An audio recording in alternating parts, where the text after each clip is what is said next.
ഉടമ്പടിയിൽ നിങ്ങൾ ഈ കാര്യങ്ങൾ, നിങ്ങളുടെ കാര്യങ്ങൾ കാണാൻ വേണ്ടിയാണ് സൽപ്രവൃത്തി എന്നാണ് ചില ആൾക്കാർ ധരിച്ചിരിക്കുന്നത്.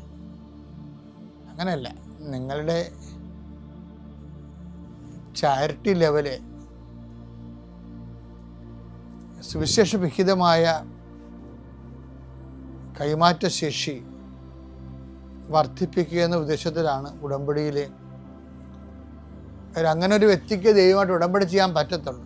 ഉദ്ദേശിക്കണത്, ഉടമ്പടി സൽപ്രവൃത്തി കൊണ്ട് ഉദ്ദേശിക്കണത് നിങ്ങളുടെ ആംഡായിട്ടുള്ള, എക്വിപ്ഡ് ആയിട്ടുള്ള പേഴ്സൺ ആകുക.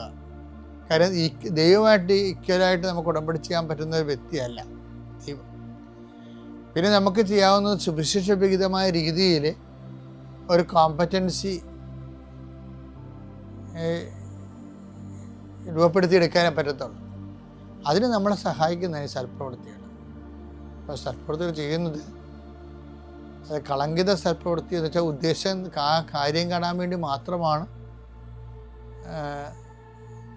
തങ്ങൾ ഈ ആശുപത്രിയിൽ പോയി സന്ദർശിക്കുന്നതും അനാഥാലയം സന്ദർശിക്കുന്നതും പൊതിച്ചോറ് കൊടുക്കുന്നതും വസ്ത്രം വിതരണം ചെയ്യുന്നതും പാവങ്ങളെ സഹായിക്കുന്നതും ഒക്കെ ആ വിഷയം നടക്കാൻ വേണ്ടിയാണെന്നുള്ള ഇൻറ്റൻഷൻസ് വരുമ്പോൾ ഈ പറഞ്ഞ പോലെ മലിന വസ്ത്രം പോലെയാകും.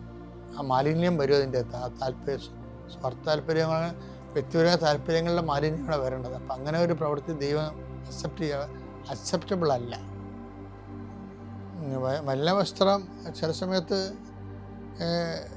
അങ്ങനെ വന്നാൽ പോലും നമ്മുടെ മുമ്പിലുള്ള ഒരു ഓപ്ഷൻ എന്ന് പറയണത് ഈ എല്ലാ വസ്ത്രങ്ങളും അലക്കുന്ന ഒരു ഡിറ്റർജൻ്റ് ഉണ്ട്.